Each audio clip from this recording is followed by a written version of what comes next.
السلام علیکم ورحمۃ اللہ وبرکاتہ۔ بسم اللہ والحمد للہ والصلاة والسلام علی رسول اللہ، اما بعد۔ میرے عزیزو، ہم نے الحمدللہ دیگر کاموں کے ساتھ ساتھ جرح و تعدیل کی ابتدائی قاعدہ اور علل الحدیث کی ابتدائی قاعدہ دونوں کو ازبر کر لیا ہے۔ اصولوں کو، قوانین کو زبانی یاد کر لیا اور مشقیں بھی کر لیں الحمدللہ۔ آج سے جو ہماری اصولی بحث ہے وہ میری ان دو کتابوں پر شروع ہو رہی ہے۔ اوکے، یہ مختصر علل 32 صفحے کا قاعدہ، یہ اس کی شرح ہے، تقریباً 300 صفحے ہیں۔ یہ ابتدائی قاعدہ ہے، اس کی شرح یہ ہے۔ آج ہم انشاءاللہ اس پر بھی دراسہ شروع کرتے ہیں۔ اس کو بھی آپ نے یاد کرنا ہے، سمجھنا ہے۔ اوکے، بہت زیادہ محنت کے بعد اللہ تعالیٰ نے اس کتاب کو مجھے مکمل کرنے کی توفیق دی، تو اس کو آپ نے لازم پکڑنا ہے۔ یہ میری کتاب اصل میں میری 3 کتابوں کا مجموعہ ہے۔ یہ یعنی تخریج و تحقیق ایک الگ فن ہے، اس پر ایک میرا رسالہ ہے 100 صفحے کا۔ جرح و تعدیل ایک الگ فن ہے، 130 صفحے کا یہ رسالہ ہے۔ دراست الاسانید یہ ایک الگ فن ہے، تو اس پر بھی 100 سے زیادہ صفحات کا میرا رسالہ ہے۔ یعنی یہ 3 میرے رسالوں کا مجموعہ ہے، اور یہ بہت زیادہ اصولوں پر اس میں ہم نے بحثیں کی ہیں، بہت زیادہ کتب پر بحثیں کی ہیں، بہت زیادہ دراسات پر بحثیں کی ہیں۔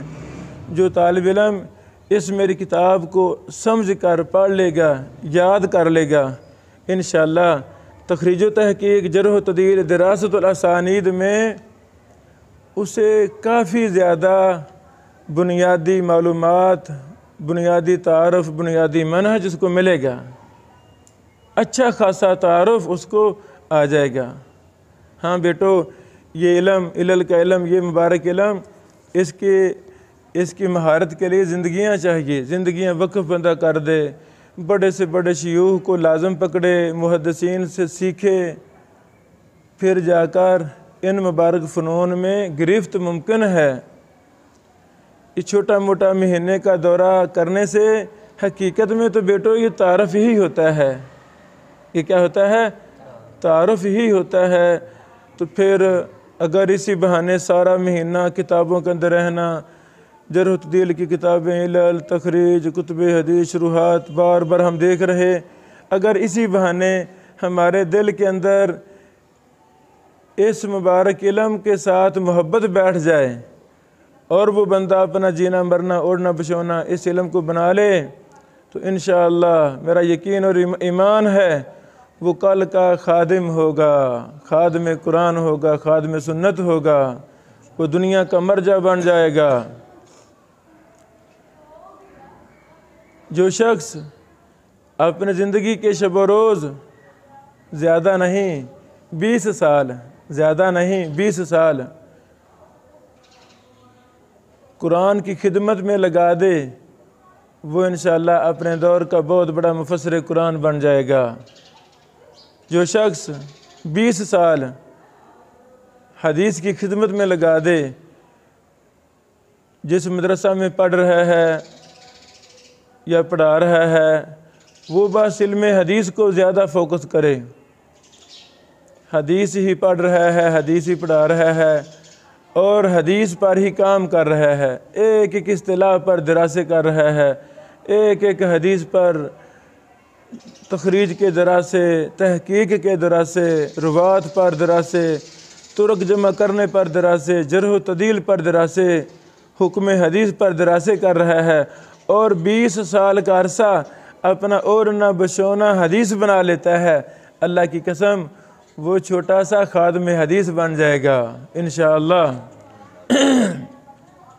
اگر پھر مزید اس پر محنت کرے، ایک وقت آئے گا وہ امام اور محدث بن جائے گا، ایک وقت آئے گا وہ دنیا کا مرجع بن جائے گا۔ واضح؟ تو ان فنون کو سیکھنے میں درجنوں کتابیں عربی میں اردو میں لکھی جا چکی ہیں۔ تو یہ تو بیٹو ایک رستے پہ چڑھانا مقصود ہے، آپ کو تعارف مقصود ہے، تو ہر چیزیں آپ کو ان میری کتابوں میں ملیں گی۔ تخریج و تحقیق پر کون سی کتابیں ہیں، اصولوں پر کون سی کتابیں، جرح و تعدیل پر کون سی کتابیں ہیں، ان کے اصول کیا ہیں، ہر کتاب کا الگ الگ تعارف اور منہج کیا ہے، میزات کیا ہیں، سب چیزیں۔ دراست الاسانید، اس میں سنن ابن ماجہ کی پہلی 25 روایات پر، احادیث پر ہم نے کلاس میں دراسہ کرایا، پھر اسی کو ہم نے ترتیب دے کر اس کا حصہ بنایا۔ سمجھ آ گئی میرے خیال میں؟ تو آج ہماری بحث ہے تخریج و تحقیق پر۔ کس پر؟ یعنی یہ جو ہماری پہلی کتاب ہے تخریج و تحقیق، اب ساری تو مشکل ہے، ساری آپ نے خود اس کو پڑھنا ہے، خود حل کرنا ہے۔ میری رہنمائی میں ضروری باتیں تخریج کی اقسام اور تخریج کے طریقوں پر میں تفصیل کے ساتھ بات کرنا چاہتا ہوں، تاکہ آپ میرے بیٹے اس فن کو بھی سیکھیں۔ اس کے اصولوں پر بحث، ضوابط پر بحث ہم نے کتاب میں کر دی ہے۔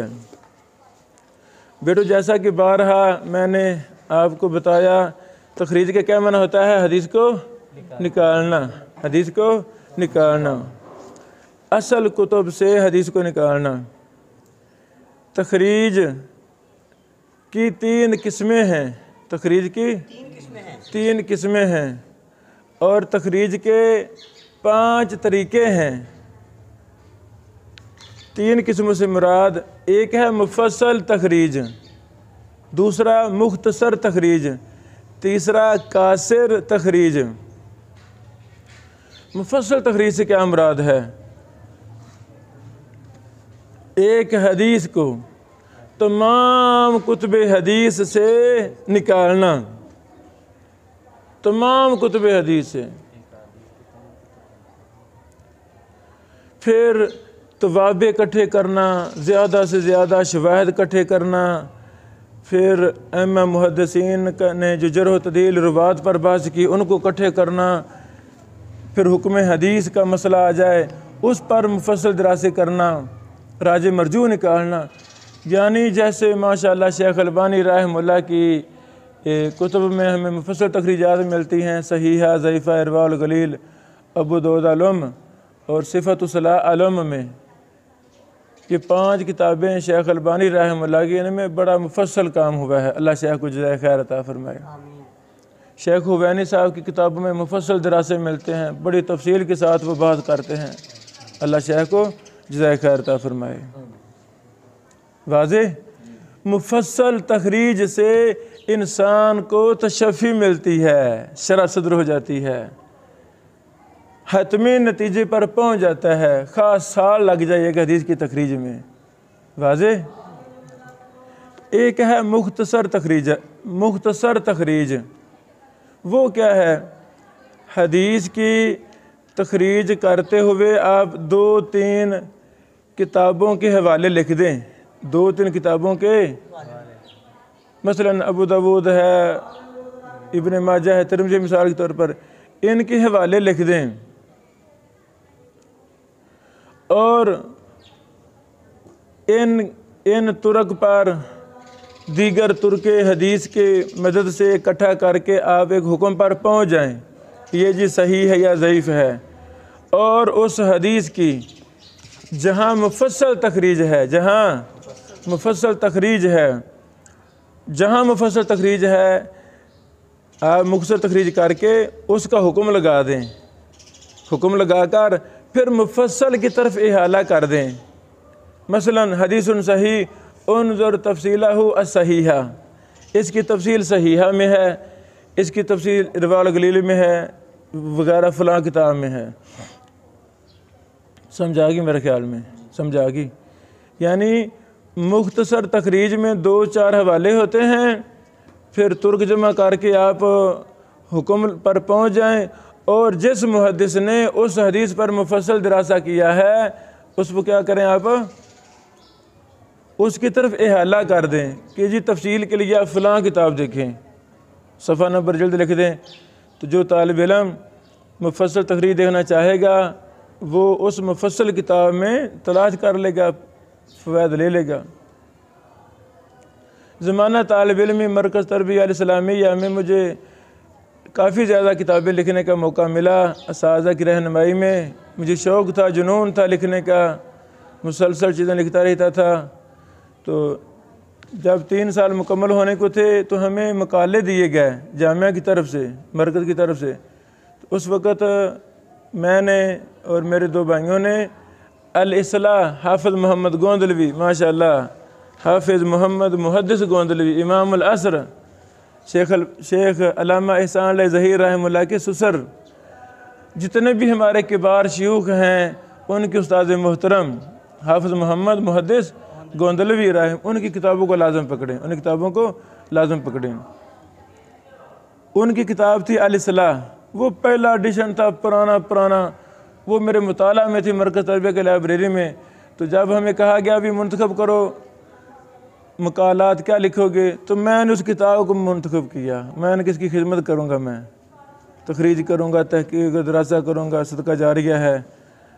تو میں نے استاد محترم شاہ شریف صاحب سے کہا استاد محترم یہ میں کام کروں گا۔ 3 حصے تھے، تو استاد جی فرمایا کہ بیٹا یہ لمبا کام ہے، آپ بس ایک حصہ لے لیں، 2 حصے دوسرے ساتھیوں کو دیتے ہیں تاکہ اچھا کام، مضبوط کام ہو جائے گا۔ تو پھر حصہ نمبر 2 میں نے یہ لیا، اور پہلا حصہ ہمارے ایک دوسرے ساتھی تھے شیخ عبدالرؤف، مرکز بنگا بلوچہ میں مدیر تعلیم ہیں، بڑے لائق فیق ہیں، اور تیسرے ساتھی تھے فیاض بن الیاس آسی حافظہ اللہ، ہمارے قصور کے ہیں، لاہور مقیم ہیں۔ پھر ہم تینوں نے کام کیا۔ اس کتاب میں آپ یہ طریقہ دیکھیں گے مختصر تخریج کا، ہم نے تخریج کے 2-4 حوالے دیے، حکم لگایا، اور آگے تفصیلی تخریج کا حوالہ دے دیا کہ مفصل بحث فلاں کتاب میں ہے۔ واضح۔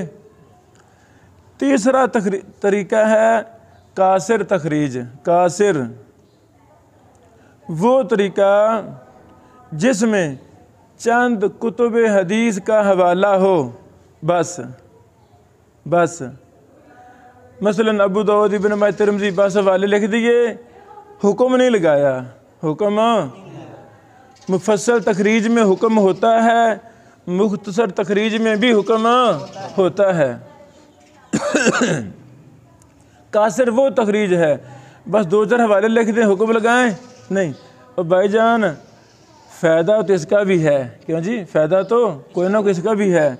چلو 2-4 حوالے ہمیں لکھنے مل گئے ہیں پڑھنے کو، اصل کی طرف ہم جا سکتے ہیں، لیکن جب حکم نہیں ہے تو پھر مزہ آتا نہیں۔ پتہ نہیں یہ روایت صحیح ہے کہ ضعیف ہے، محدثین کی کیا رائے ہے، اس کو نام دیا علماء شیوخ نے قاصر تخریج کا۔ یہاں ایک دوسری بات میں کرنا چاہتا ہوں کہ علم تخریج کے فوائد کیا ہیں۔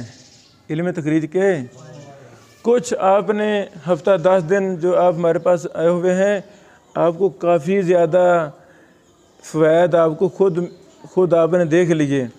وہ کتابیں جو کبھی سنی نہیں تھیں، دیکھی نہیں تھیں، ان کتابوں کو پڑھنا نصیب ہو گیا ہے، ایسے کہ نہیں جی؟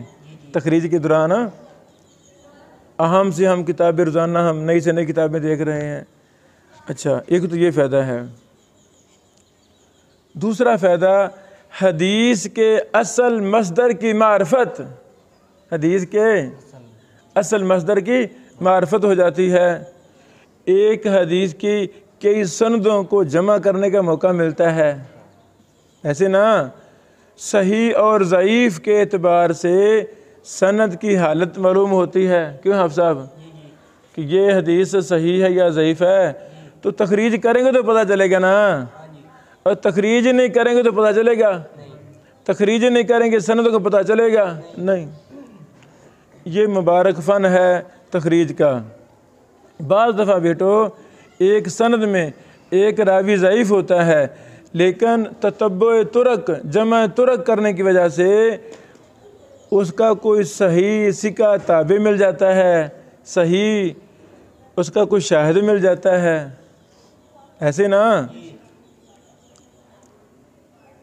ایک فائدہ یہ بھی ہے کہ حدیث پر محدثین کے حکم کی معرفت مل جاتی ہے، معرفت تخریج کرتے کرتے جی فلاں محدث نے منکر کہا ہے اس حدیث کو، فلاں نے صحیح کہا ہے، یہ بھی حوالے بھی مل جاتے ہیں۔ راویوں میں سند کے اندر محمل کی تمیز ہو جاتی ہے، ایک سند میں راوی محمل ہے، مثلا محمد، لفظ محمد ہے ایک سند میں، پتہ نہیں آگے کون ہے، تو دوسری سند میں اس کی وضاحت مل گئی ہے۔ اسی طرح مبہم کی تعیین، مبہم کہتے ہیں رجل، سند میں آگا رجل، پتہ نہیں کون سا رجل ہے، پتہ نہیں کون سا ہے راوی، تو دوسری سند میں اسی جگہ رجل کی جگہ کوئی نام آ گیا، فائدہ ہو گیا نا۔ تخریج میں مدلس راوی کے سماع کی صراحت مل جاتی ہے، مدلس راوی کے سماع کی صراحت مل جاتی ہے۔ مختلط راوی کے اختلاط کی وضاحت مل جاتی ہے بس اوقات، کہ یہ جو فلاں ہے اس نے اختلاط سے پہلے سنا تھا، اس نے اختلاط کے بعد سنا تھا۔ حدیث کے متن میں نقص اور زیادتی کی تفصیل مل جاتی ہے، یار یہ ابو داؤد میں تو 3 لفظ ہیں، 3 جملے ہیں، مثلا ابن ماجہ میں 4 ہیں، یہ جو 4 چوتھے جملے کا اضافہ ہے یہ کیوں ہے، کون کر رہا ہے؟ پھر ہم سندیں دیکھیں گے، اچھا یہ تو فلاں راوی اس میں ابو داؤد میں نہیں، ابن ماجہ میں تو اس کا اضافہ ہے، پھر ہم اس کے پیچھے لگ جائیں گے، کوئی نہ کوئی فائدہ اس طرح متن میں بھی بڑے ملتے ہیں۔ اللہ اکبر۔ جو شخص اپنا وقت اس مبارک فن کے لیے خاص کر دیتا ہے، جو بھی قول سامنے ہے، جو بھی حدیث سامنے ہے، جو بھی اثر صحابہ تابعین محدثین کے سامنے ہے، اس کی تخریج کر رہا ہے، اس کی تحقیق کر رہا ہے، زندگی اسی پر لگا دے، وہ شخص کل کا ایک مرجع اور محدث بن جاتا ہے۔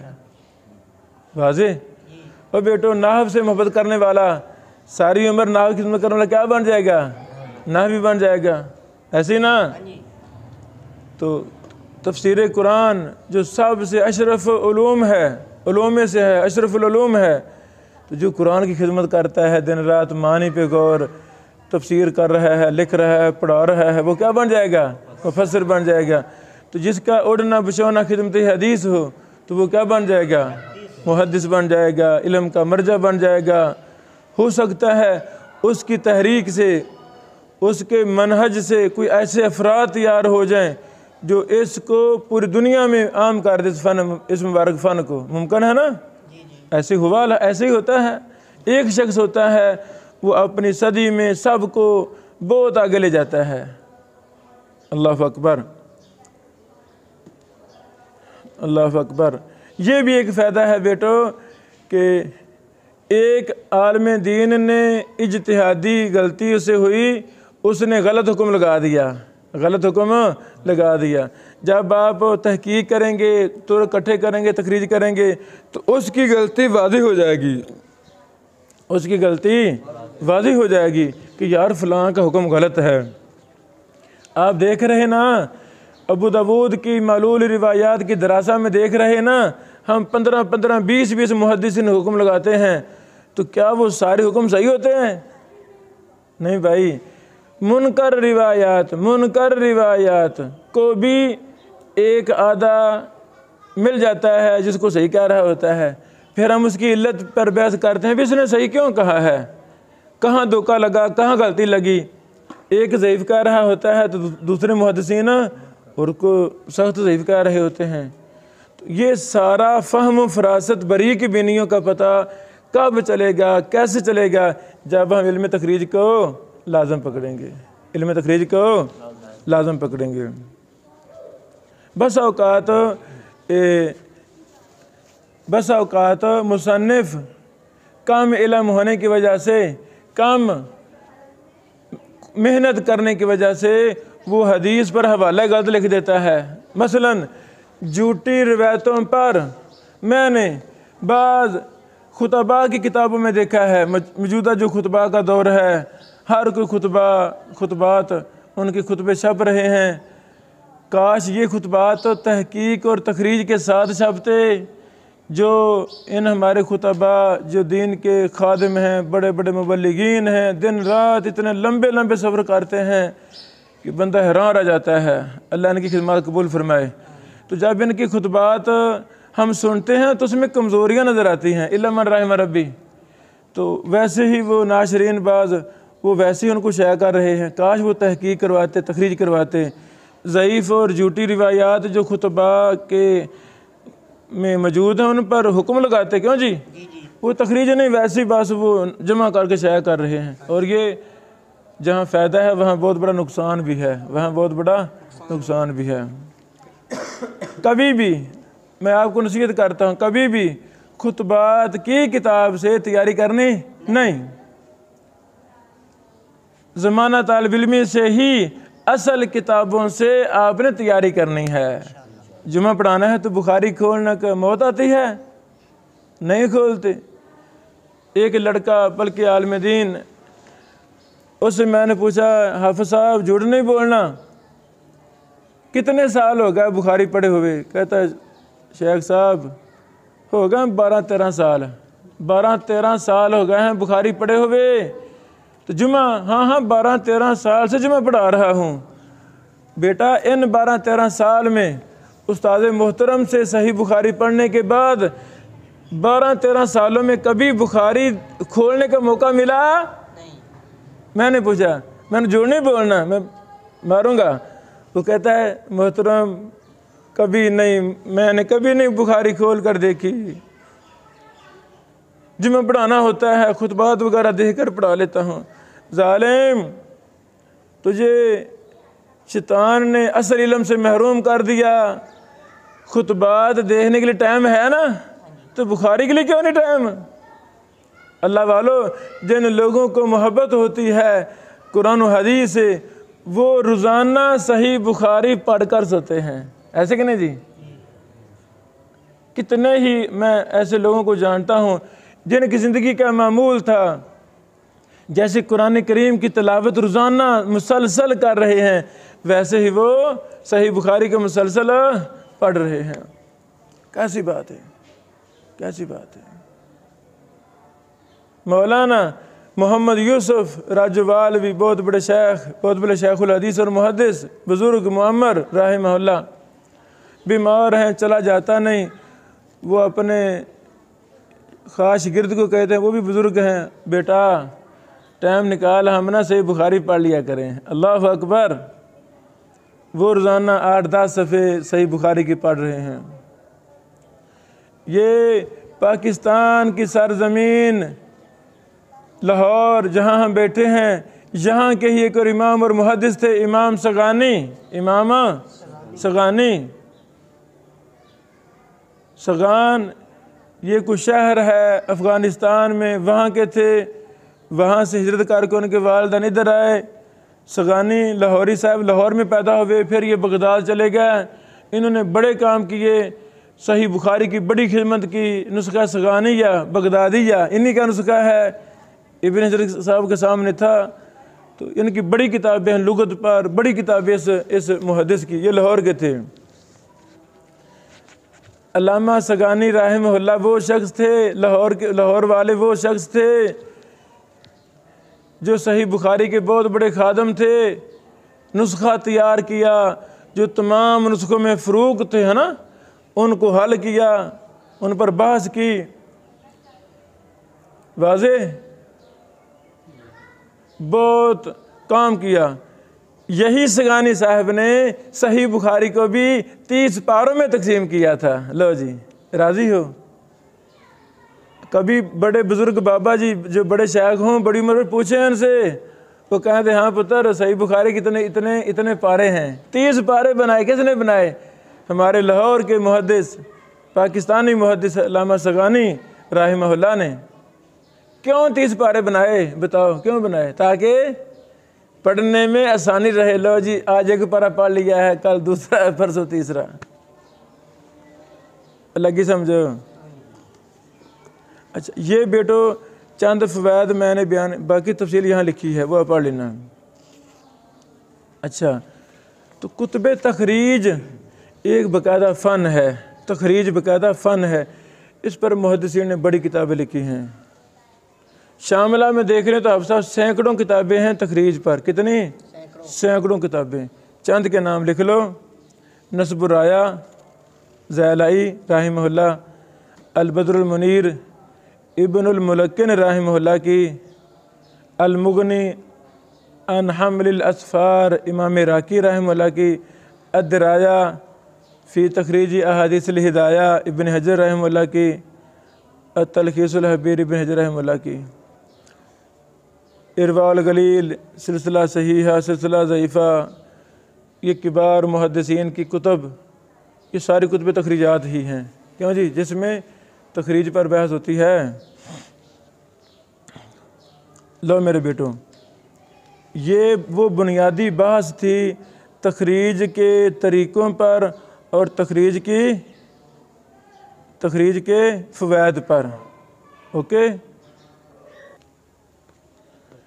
میرے عزیزو، اب ہم بحث کرتے ہیں تخریج کے طریقوں پر، اور تخریج کے کل کتنے طریقے ہیں؟ 5۔ حق یہ ہے کہ ایک دن میں ایک طریقہ پڑھا جائے، پھر اس پر مفصل دراسہ کیا جائے۔ ہم ایسے ہی کریں گے تاکہ آپ کو فائدہ ہو۔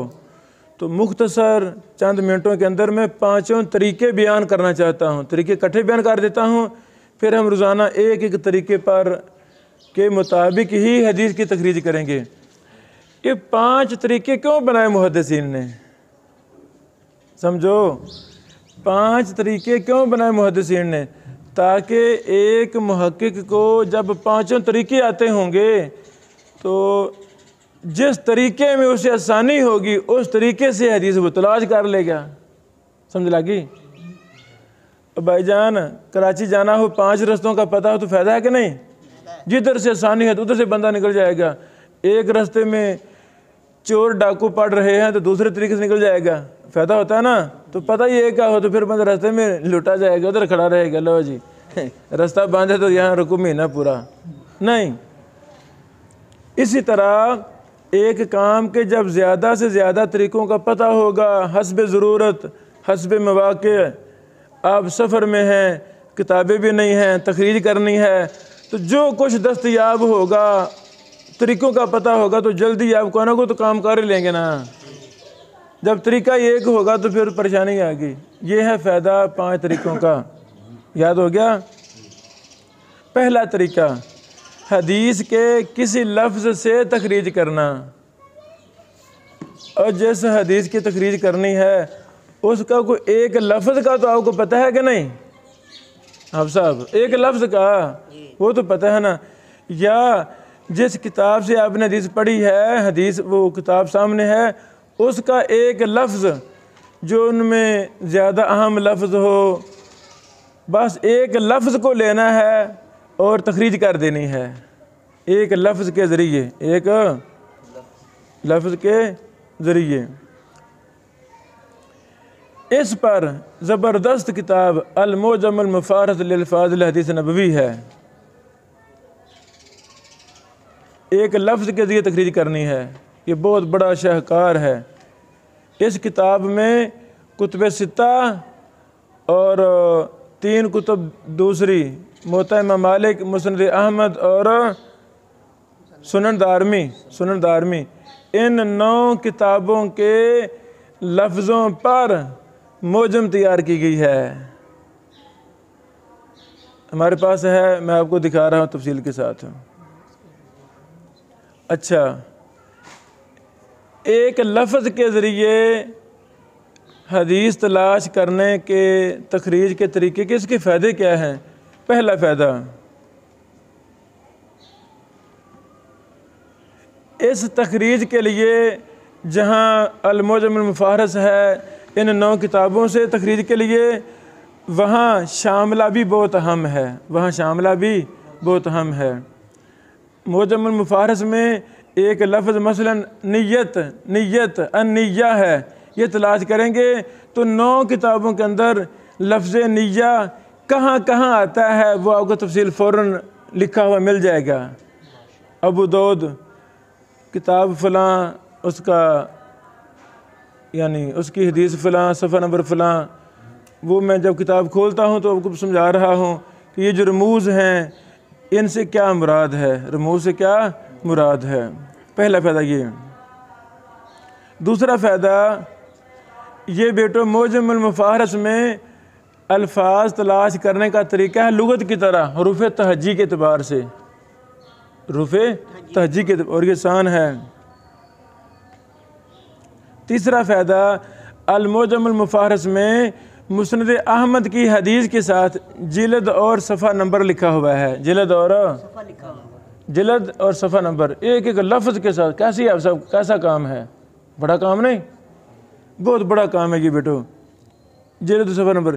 اور یہ نسخہ میمنیہ ہے، یہ نسخہ 6 جلدوں پر مشتمل نسخہ میمنیہ ہے۔ باقی کتب حدیث میں جو کتب حدیث پائی جاتی ہے اس کا رمز ہے، خاص سے مراد بخاری، میم سے مراد مسلم، باقی آپ کو پتہ سارا۔ اس میں طریقہ یہ ہے مثلاً خا الطہارہ، خا سے مراد بخاری، طہارہ سے مراد کتاب الطہارہ، طہارہ سے مراد، پھر لکھا ہوا ہے نمبر، الطہارہ کے بعد نمبر۔ یہ نمبر حدیث کا نمبر نہیں ہے، صفحہ نمبر نہیں ہے، بلکہ باب کا نمبر ہے۔ بیٹو پہلے نہ کوئی حدیثوں کے نمبر ہوتے تھے، نہیں نا نمبر لکھے ہوتے تھے، یہ تو بعد میں ہے۔ یعنی عبد الباقی رحمہ اللہ، ابو فہد عبد الباقی رحمہ اللہ نے یہ کام کیا، سب سے پہلے انہوں نے نمبر لگائی، بڑا اچھا کام ہو گیا۔ تو مسند احمد میں تو جلد اور صفحہ نمبر ہے، مسند احمد کے علاوہ جو باقی 8 کتابیں ہیں وہاں کتاب کا نام ہوگا الطہارہ، آگے 10 نمبر ہے مثلا، تو 10 نمبر سے مراد ہے باب کا نمبر، 10 نمبر سے کیا مراد ہے؟ باب کا نمبر۔ تو باب کو ایسے سرچ کر کے ہم 1 2 3 4 5 10 وہ دیکھیں گے تو اس باب کے اندر وہ ہمیں حدیث ملے گی، اس باب میں وہ حدیث ملے گی۔ کٹھا حوالہ اس طرح ہوگا، خا الطہارہ 10، خا سے مراد بخاری، الطہارہ سے مراد کتاب الطہارہ، اور 10 سے مراد باب نمبر 10۔ مسند احمد کا جلد اور صفحہ نمبر، لیکن باقی کتابوں کا باب نمبر، باقی کتابوں کا۔ بیٹو دوسرا طریقہ ہے موضوعی اعتبار سے تخریج کرنا، موضوع کے اعتبار سے تخریج کرنا۔ جس حدیث کی تخریج کرنی ہے اس حدیث کا موضوع کیا ہے؟ مثلا موضوع ہے وضو، موضوع ہے حافظ صاحب، حدیث کا موضوع ہے وضو، تو اس وضو کی حدیث کو بخاری میں تلاش کرنا ہے، وہ کتاب الطہارہ میں دیکھیں گے کہ کتاب الحج میں دیکھیں گے؟ اب وضو کا مسئلہ حج میں ملے گا، زکوٰۃ میں، صیام میں، کہاں ملے گا؟ سمجھا گی؟ یہ ہے موضوع کے اعتبار سے تخریج کرنا، موضوع کے اعتبار سے مفصل بحث کی ہے کتاب میں۔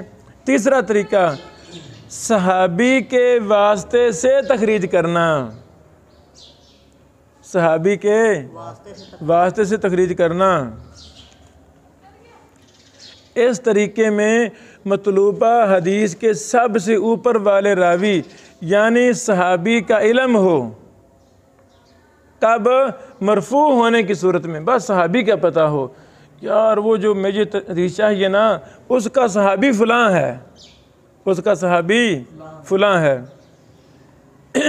مرفوع ہونے کی صورت میں صحابی کا علم ہو یا تابعی کے نام کا علم ہو، مرسل ہونے کی صورت میں۔ اگر موقوف ہے تو صحابی کا علم ہو، یار یہ فلاں صحابی کا قول ہے، یار اس کو نا اس حدیث کا راوی ابن عمر ہے، ابو ہریرہ ہیں، ابو ذر ہیں، سمجھا گی؟ اللہ محدثین کی قبروں پر قرر و رحمت نازل فرمائے، انہوں نے صحابی کے نام کے ساتھ حدیث تلاش کرنے پر مستقل کتابیں لکھی ہیں۔ حافظ صاحب کیسا ہے؟ پر ہمیں محنت کرنی نہیں، نہیں کریں گے، کرنی ہے محنت بیٹو۔ جن محدثین نے خدمت حدیث کی آج ہم ان کے نام کے ساتھ رحمہ اللہ کہہ رہے ہیں، کتب سے فائدہ، یہ بیٹو صدقہ جاریہ ہے، نہ ختم ہونے والا صدقہ جاریہ ہے۔ اللہ ہم سے بھی ایسے کام لے لے قیامت کی دیواروں تک وہ صدقہ جاریہ بن جائیں، قیامت کی دیواروں تک صدقہ جاریہ بن جائیں۔ جس صحابی کی روایت تلاش کرنی ہے اس صحابی کا نام تلاش کر کے اس میں وہ مطلوبہ حدیث تلاش کی جائے گی۔ لو جی کیسا ہے؟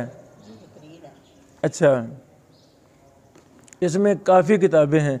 امام مزی صاحب جن کی کتاب ہے تہذیب الکمال، انہی کی کتاب ہے تحفۃ الاشراف بمعرفت الاطراف کے نام سے، تحفۃ الاشراف۔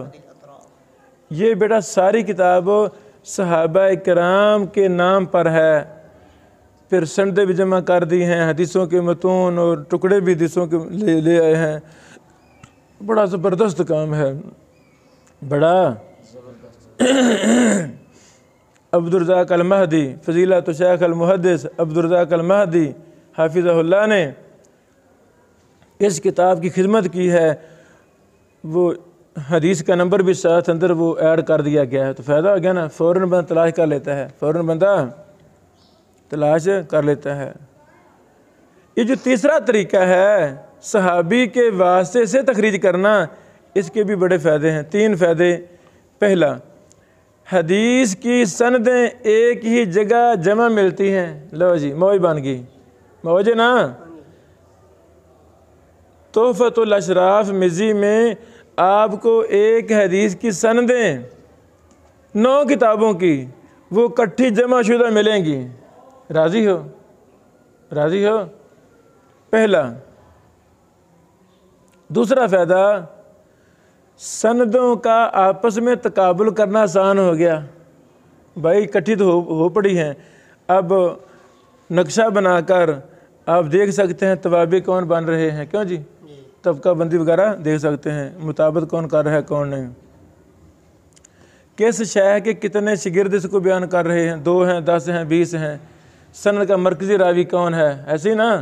اچھا، تیسرا فائدہ، حدیث کو کس نے نکالا ہے۔ چلو 9 کتابوں میں سے یہ حدیث کس محدث نے نکالی ہے، کس کتاب میں پائی جاتی ہے، حدیث کو کس نے نکالا ہے اور کتب حدیث میں کہاں پائی جاتی ہے، یہ بھی فائدہ ہمیں اس تیسرے طریقے سے ملے گا۔ سمجھا گی؟ جب ہم اس کو اس انداز میں ہم تلاش کریں گے تو بڑی جلدی ہمیں سب چیزیں ملے گی۔ چوتھا طریقہ، حدیث کے ابتدائی حصے کو مد نظر رکھ کر حدیث تلاش کرنا۔ سمجھا گی؟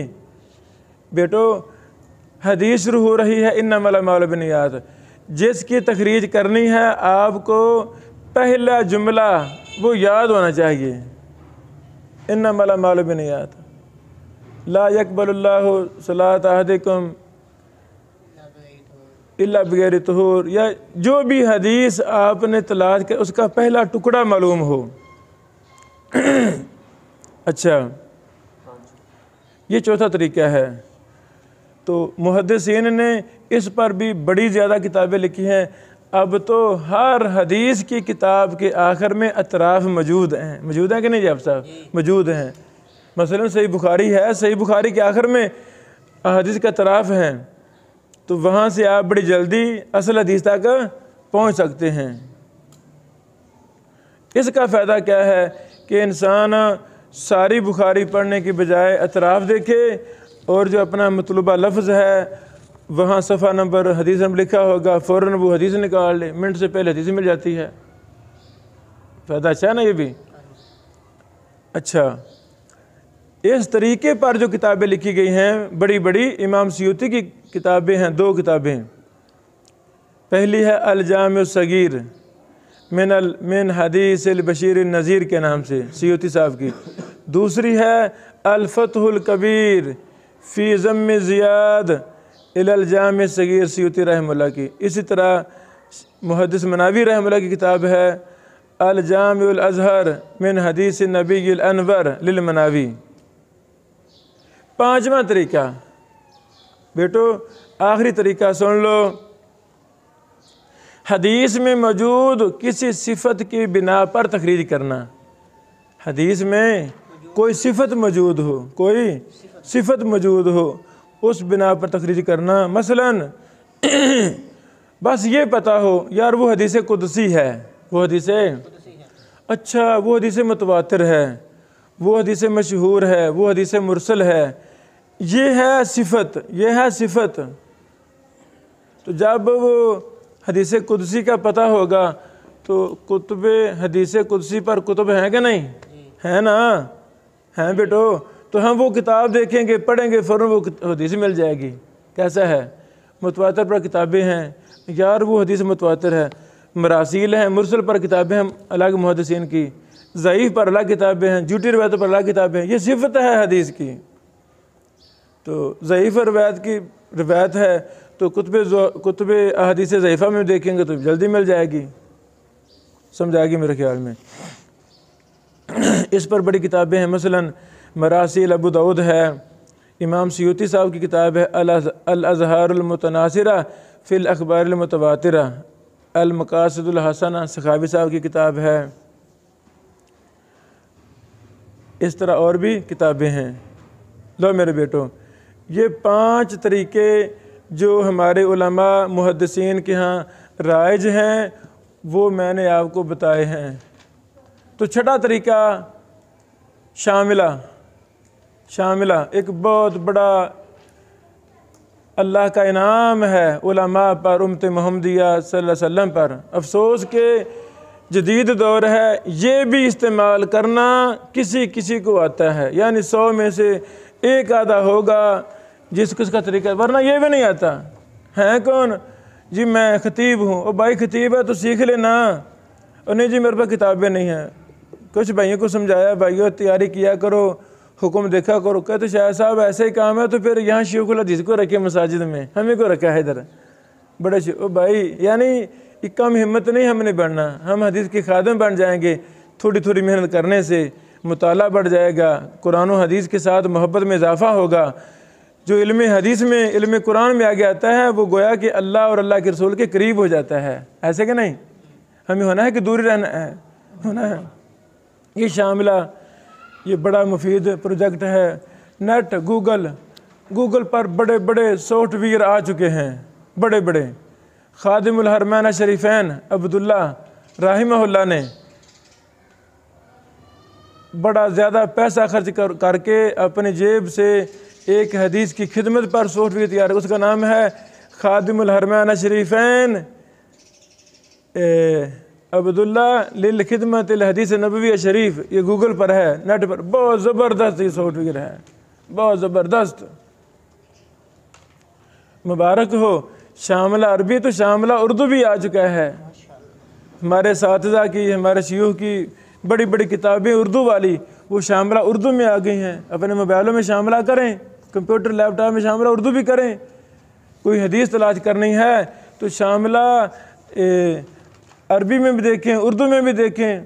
یعنی یہ جو شاملہ اردو ہے، درجن سے کتابیں زیادہ میری اس میں آ چکی ہیں الحمدللہ، ہماری کتابیں وہاں ہیں۔ چلو کوئی ٹوٹے پھوٹے لفظ ملیں گے نا آپ کو، اور کوئی فائدہ ملے گا نا، تو فائدہ کے نقصان۔ آپ جو بھی بحث لکھ رہے ہیں کتابوں سے بھی دیکھیں، شاملہ عربی بھی دیکھیں، گوگل پہ بھی سرچ کریں، آپ کو بڑا کچھ ملے گا۔ کی بورڈ گوگل میں استعمال کرنا ہے تو عربی کی بورڈ کے ساتھ لکھیں گے عربی ڈاٹا، اردو لکھیں گے اردو ڈاٹا، انگلش ڈاٹا۔ شاملہ اردو بھی دیکھیں، کتابیں بھی دیکھیں، شیوخ سے بھی رابطہ کریں۔ مرنا جینا اڑنا بچنا علم بنا لیں گے تو اللہ تعالیٰ آپ سے کام لے گا کہ نہیں لے گا؟ لے گا، آپ خادم بن جائیں گے۔ پر کرنا کرنا ہے، کرو بیٹا۔ بہت سستیاں ہو گئی ہیں، بہت پیچھے رہ گئے ہیں۔ یہ بیٹو ضروری باتیں میں نے آپ کو بتا دی ہیں۔ آگے تخریج لکھنے کے طریقے پر بحث میں نے کی ہے اس کتاب میں۔ تخریج کے طریقے وہ کیسے لکھنے ہیں وہ میں عملی طور پر آپ سے میں لکھواؤں گا نا، تو پھر ساری چیزیں وضاحت ہو جائیں گی۔ اوکے، بارک اللہ فیکم۔